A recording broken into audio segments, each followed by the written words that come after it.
and indeed on BBC One for this televised address. It is now almost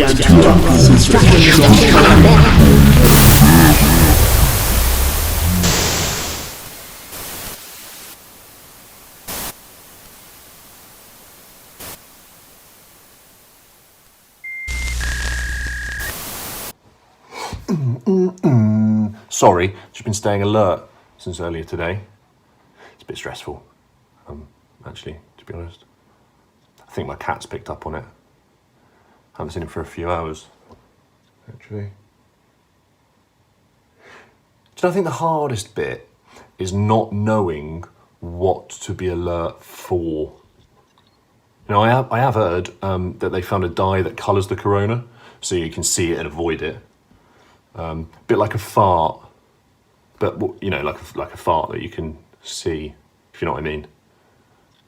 So it could be that. I did notice number 28 go out earlier, come back with a Viennetta in her bag. Is that essential? Yeah, am I supposed to alert someone? Because they don't tell you, do they? That speech, man. Oh, the speech.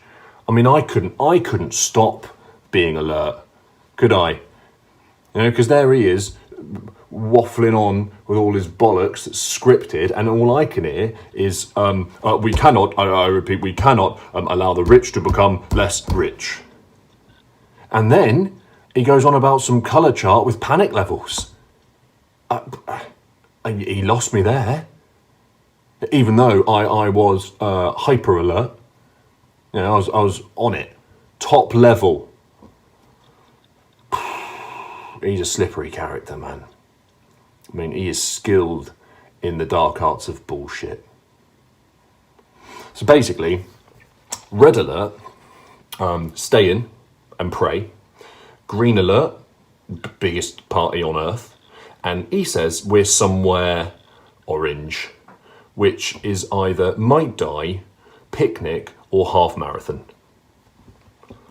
To be fair, he did say he's going to shine the light of science on it. So that is a relief. Harder to find in the dark, I expect. Sorry. Sarcasm's that's just kind of my way to deal with it. You know? I mean, it makes my piss boil.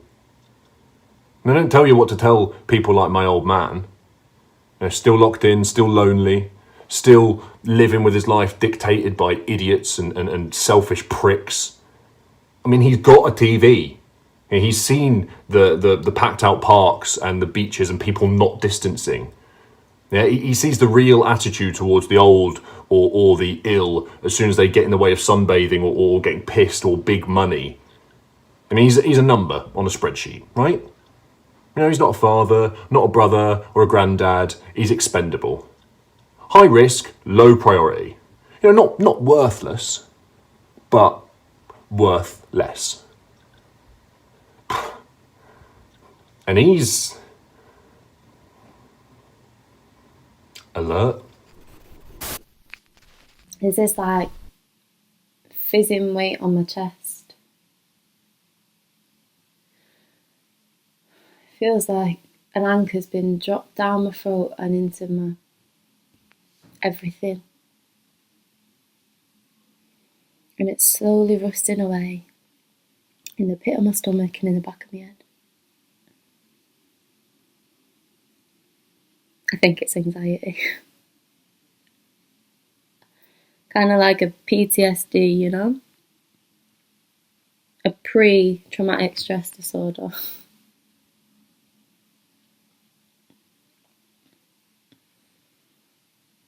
I'm worried about what's next. I'm worried about what's around the corner. I'm worried about that blonde bloke. I'm not talking about the American one.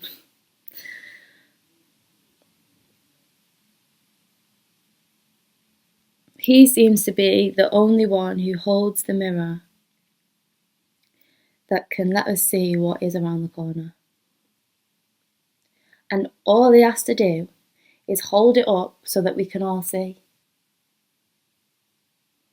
But instead, he chooses to hold it so that only he can see.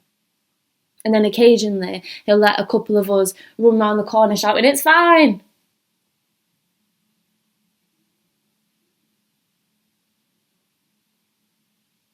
He keeps telling us to stay alert. Like we aren't already. Like we aren't already scared enough. Like we aren't already panicking. I am alert. And I'm so painfully aware that that mirror is our only ticket out of here. And the only person who has hold of it is a man with butter on his fingers and a sugar-coated tongue. Yeah, so, what we have to do is... What was I saying? So, go to work, but whatever you do, do not use public transport. Use your own car. And if you don't have one... it may mean leaving your house 2 hours early and walking, which is handy. Now, exercise is unlimited. I must urge you to keep the fuck away from other human beings, unless you're in a park, by which means lounge about to your heart's content. We will of course be putting guidelines in place on how best to dodge police officers, issuing fines up the wazoo. We cannot, at this delicate time, be seen to be giving advice. Therefore, this broadcast has been made deliberately vague. Please do bear with us. We have 15 minutes of screen time to fill, yet none of my writers know exactly how to answer this right bloody mess. But I must thank you, every one of you, even you, for the sacrifices you have made by following this pointless advice, and thank you for filling my pockets with your hard-earned cash. To show you where your money has been spent, I'll show you this graph. As you can see, total gobbledygook. I don't even understand it, but it looks very fancy and official. Therefore, we must have it. I assure you that we will repay your hard work in kind by raising taxes to an extortionate level and by making damn sure that most of you will blissfully fall through the crack in terms of financial support. Consider this our thank you to you. I leave you with this beacon of hopelessness. Stay alert. Control the... What was I saying? Basically, use the parks, but stay the fuck away from trains. Is that my Nando's? Harumph! Goodness me, don't people get themselves in a terrible lather lately? I've just had my lad Tim on the phone, all worked up in a sweat and a dab. Did you watch him, Mother? Did you? Did you hear what he said? What an idiot. He didn't really want to say the word idiot. I mean, if he was talking to somebody else, he'd use a far stronger word, I know. But he's been brought up well enough not to use profanity in front of his old mum. Well, I say old. I mean, he's just turned 30, and of course to him I'm like Methuselah's grandmother. Yes, darling, I did watch the Prime Minister. He hates me using that expression. Don't dignify him with that title, Mother. He's not worthy. And then he went off into one of his rants. I propped up the phone on the settee, and then I wandered off in the kitchen to make myself a brew. And I put it on loudspeaker just in case he paused for breath and I had to rush back and say things like, mm-hmm, or something like that. I had just finished dunking my digestive biscuit when he ran out of steam. So, he said, what did you think, Mother? I said, I'm rather sorry, darling, but I was rather distracted by his hair. So I wasn't really listening to what he said. His hair? What about his hair, for God's sake? I said, well, it was a lot tidier than normal, and it was terribly sort of higgledy-piggledy lengthwise. I mean, I was wondering if he'd done it on purpose, so that people didn't accuse him of going out to the hairdressers. Higgledy-piggledy hair? Is that all you took from his speech, Mother? I mean, the whole world's been brought to its knees by a killer virus, and that's been allowed to run riot because of incompetent, narcissistic nincompoops, and all you can come up with is this higgledy-piggledy hair. Well, yes, darling. And the fact that the man's a complete cunt, of course. This right vivid memory. I was a kid, maybe 5, 6, what Game Boys was still a thing, put it that way. And I was sat playing Kirby, and my mum was doing a monthly inside washing of the windows, her hand rubbing window lean in white circles, which seemed mad to me that she was making windows dirty in order to clean them. But it's a memory, innit, and an early memory, and a special then, because early memories aren't the big things, they're the little bits of shit. Like using jumpers for goalposts, kicking the ball at Mrs. Green window till she crouched with a slipper. It came flooding back to me, that memory, as I was watching Bojo's speech in this blinding rage. What about the people who keep this country going? We always suffer. First furlough, 80% of wage, even though we already struggle to make ends meet. And then stay at home. I go on Twitter and I see people making a mockery of folk around here because we go out. We haven't got fuck-off gardens and big yards and fucking big windows and balconies. We live in back-to-back terraced houses. And now back to work. Hi-ho, it's off to my death I go. Don't use public transport. Well, I can't afford a car. Walk, it's too far. Use your bike, like they haven't been nicked and we know where they are. But do you know what makes me most mad? The fact you can go to fucking B&Q for some paint. The fact you can drive to wherever the fuck you want to go for the water. The fact that you can fucking exercise for as long as you want. Yeah, I might just run until I faint. But I can't see my boy. I haven't seen my Joey for 10 weeks. He's 6. He's living with his mum. I thought it was best. Because I'm here and she's ill. And I just want to hug him. Whiz him round in the air because he likes that. But I just settle for not seeing him through a screen. And I think back to watching my mum clean her windows. And I worry Joey won't have any shit memories of me. It's funny, innit? That a speech I hope to give me clarity, reminding me of Winderleen windows. Let's hope we can wipe it away, eh? See clearly again. All this, it's just another shit memory. No, I'm dreading going back to work today. It's been hard enough as it is, but last night's announcement has just muddied the waters. Now, at least the stay home save lives message was clear and unambiguous. Don't get me wrong, most people have obeyed the lockdown rules, but a minority will always try to flout them. We've had to break up picnics on the beach, turn people back when they arrived with their buckets and spades. There have been some who think it's okay to abuse us while we try and do our job. There are 3 people in the cells for assaulting the arresting officer. And when did we become a nation who phone the police over the slightest thing? People informing us their neighbours of visitors. It's like policing children. This change they made last night will just make it even harder. I mean, if everyone drives to the same beauty spot, how are they going to social distance? Are we going to have to check that people sitting near each other in parks are from the same family? We police by consent in this country, and by and large the public have been very supportive, but how much longer will that last? They sometimes seem to forget that we're affected too. I've not seen my parents since this started.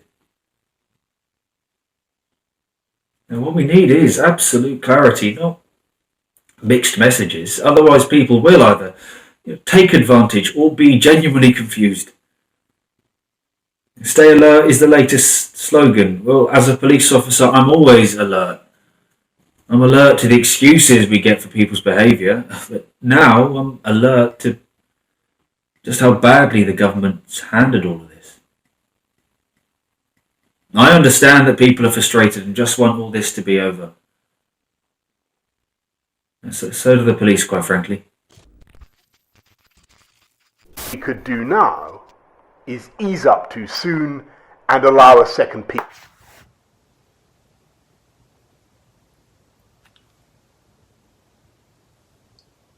I had a dream tonight. What life would be like when we've won this fight. The sun was shining so bright. I was on a beach with my son, building sandcastles. Who could build the biggest? Of course he won. He had 4 ice creams. All that sugar. I mean, normally I'd scream, but I didn't want to wake from the dream. I got to see his face. Without the 2-metre space, I was out of my workplace. It's been 9 weeks since I've seen his chubby cheeks. I gave him the biggest hug. He asked if we could get a rug, get all cosy and snug, watch the stars up above. I wanted to say, of course, my love, but I got woken up by a shove. I was back to being a nurse, feeling the weight of the universe. Just in time for Boris's speech. God, take me back to that beach. The Prime Minister tells millions of people to go back to work like he's setting off a firework. Schools will reopen in June. I'm in shock. These kids aren't immune. I've not seen my loved ones in weeks for the government to create another peak. I'm already struggling to get through a week. The thought of sending my son to school to get the virus, how cruel, don't be a fool. I've not spent weeks apart to go straight back to the start. We must be smart. He says, stay alert. Alert to a virus that can't be seen. Please, stay home. Keep clean. Prime Minister, it's about to start. What, me? I'm not qualified to do this. I think you better... Oh, fuck's sake. You bloody owe me one. All right, let's see. Okay, here we go. Susie from Gateshead. When will it be possible to book a holiday? Oh, fuck it. Hello, Susie. Please don't book a holiday abroad for at least the next 2 years. The holiday companies are likely to collapse soon, and fuck knows how you'll get your money back. Right, next one. Jill from York. I enjoy going to the theatre. I had a ticket to see Cabaret at the Theatre Royal with Anthony Cotton as MC in June. Can you tell me when leisure activities will resume? Well, Jill, I too would love to see what that car crash looked like, but I can categorically say it'll be many months before the theatres will be open. The arts is not something we in the government hold in high regard unless it operates on a profit. And even then, only if it's done by Lloyd Webber.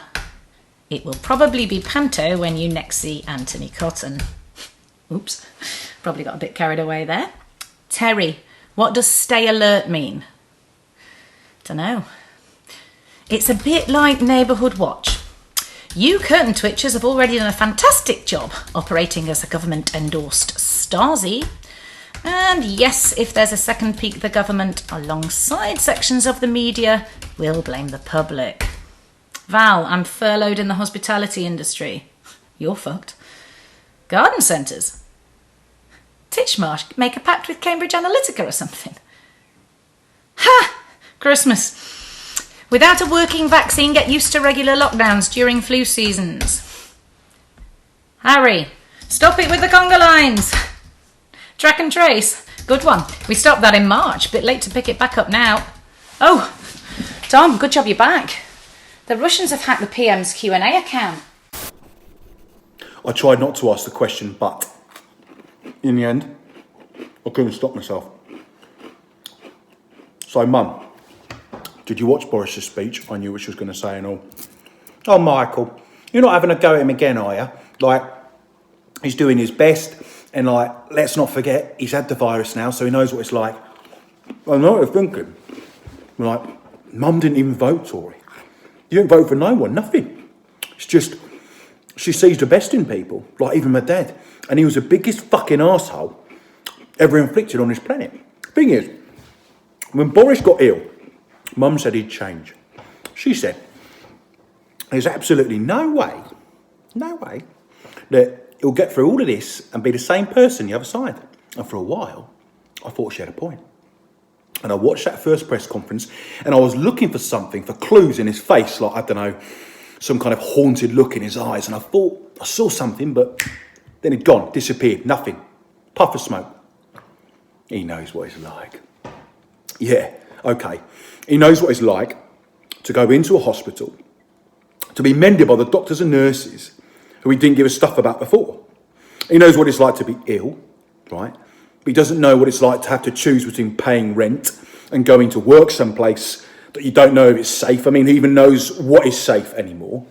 He doesn't know what it's like to be told to avoid public transport when you don't even fucking have a car or a bike. Does he know what it's like to wake up every day scared shitless for yourself, your family?